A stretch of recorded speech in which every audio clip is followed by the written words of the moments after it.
Adrian, what level did you pick? I picked Turtle Zone 2. What would you say is the theme of this level? The obvious answer is to say it's the submarine level. It's mostly an underwater level with some, regular platforming sections. I think submarine level sums it up fine in that it gives you the sense that it's a tight, constricted level with Yeah. underwater enemies. So something neat I like about this level is that if you look at the map of it, it is the shape of a submarine, Yep.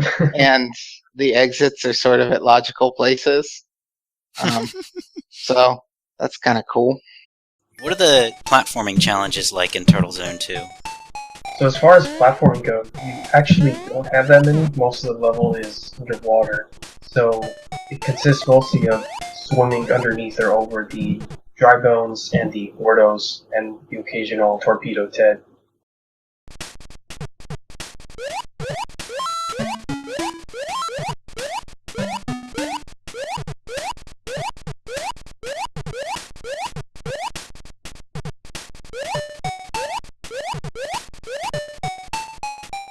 A basic but interesting distinction to the placement of those torpedo Teds that you just went through is that if you go to the alternate path, your first encounter with a torpedo Ted is harder than if you had gone on the main path, because on the main path it's a taller pathway and there's more room to dodge. So Yep. the alternate path, in that sense, both challenges you more to get a reward and also discourages the player from going that way by being more difficult, Right. like pushing them back towards the main path through the level. Yeah.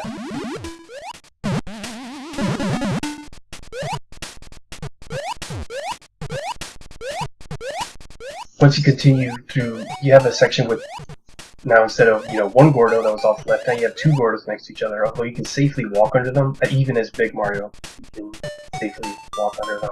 Although if you want to be cool like me, you can try to dive in between them. So yeah, you can That's do reckless. that to squeeze an extra bit of challenge out of there. And then you're met with another torpedo head, and a weird passage that's blocked off by two invisible blocks. It's kind of funny. So that's not an alternate pathway, it's just another dead end there.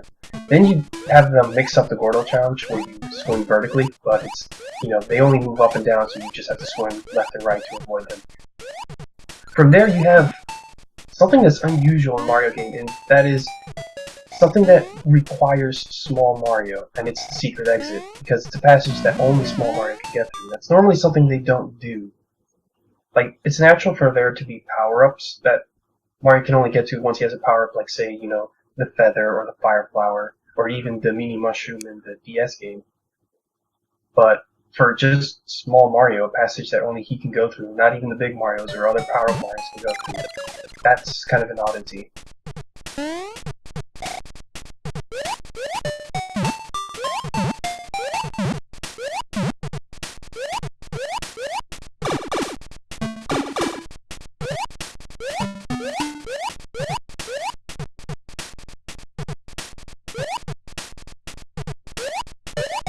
This section here, where they have these three Gordos swimming to each other, which I think you can swim through that pretty smoothly. That section is the most dense, where there's the most enemies put together, and even then, they're still like two tiles apart from each other. It's completely flat. Yep. There's no elevation changes at all. It's just a raw, you gotta get by the enemies. Yeah, and this is naturally a thing you see come up with Super Mario Land 2 a lot, is a lot of one at a time enemy challenges because they can only fit so many of them on the screen.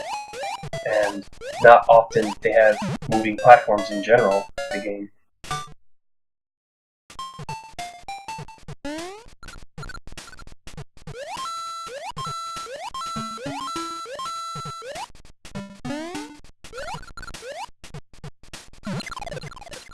Another vertical, more downward staircase section where you go back into the water.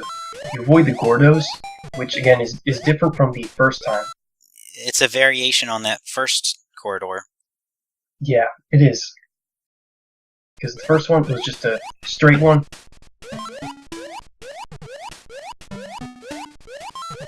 The second time now it's on these stair steps. The Gordo is right by where one of the question marks blocks is. Both of them are smack next to these question mark blocks, so a little bit of extra challenge there, sneaking past the Gordo, getting it, and then swimming over them. They only leave you like one tile to swim by them, so trying to get through the thing smoothly, anyways, without bumping into the walls and going through clumsily and slow. Yeah. Right, the protruding blocks there really add to that challenge because you can't. The blocks force you to change your horizontal position, which kind of nudges you towards the Gordos. Right. Then you can you can go back to the left. So I guess the whole point of that first part, after the torpedo tag, when you hit those invisible blocks, find out, oh, I can't go in that room, is basically, can you remember this moment? So if you go around and you still remember, where things are, and you still have your sense of space, you can go back to the left underneath those two spiky poles and get all the loot that's in there.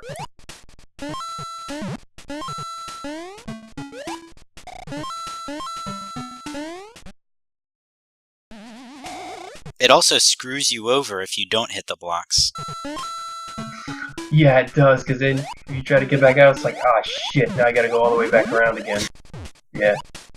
So that's you setting something up on one side path and then collecting the reward from it on a second side path. And that's something I think of more as a Zelda thing, that sort of interaction between different areas that aren't directly connected. Yeah.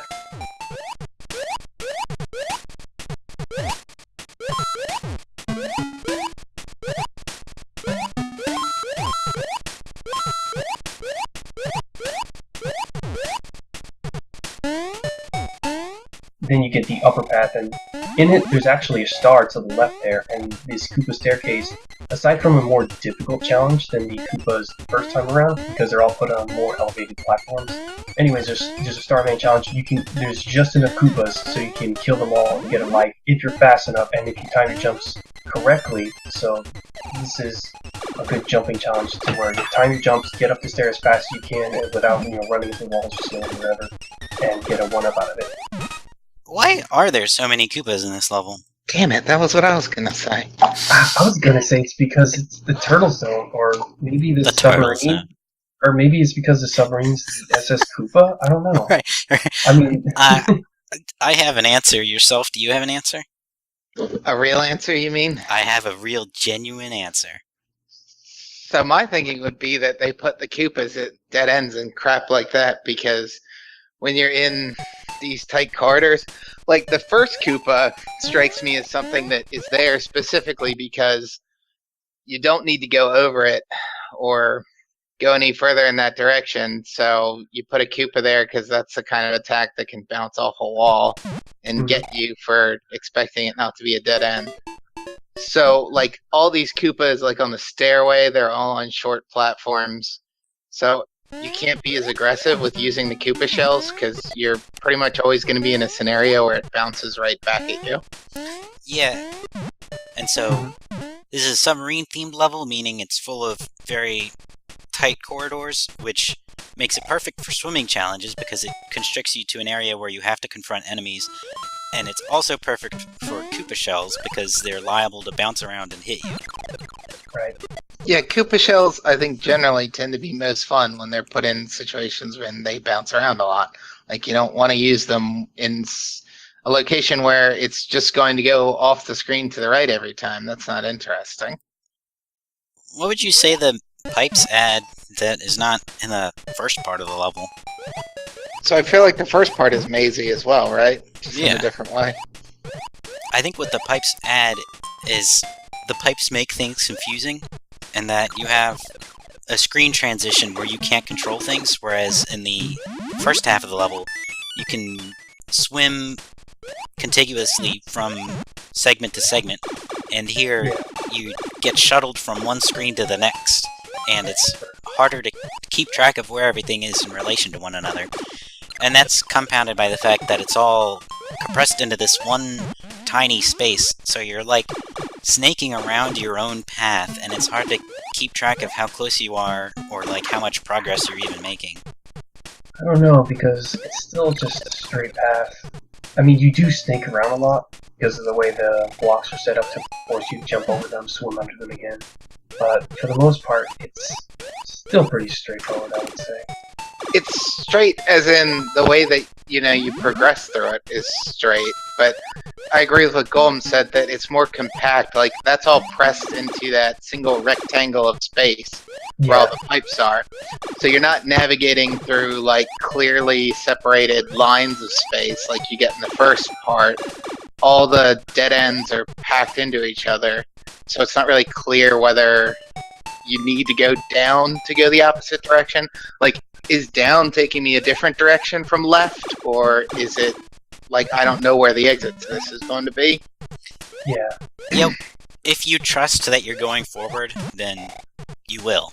But there's still the sensation there of not going forward. yeah. This level in general actually is more zigzaggy. Kind of like the tree zone on Retreat is something more uncommon in Mario.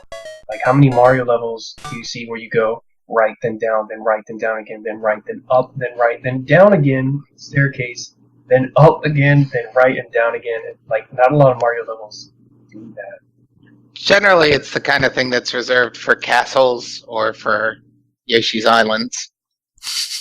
Yeah, boy.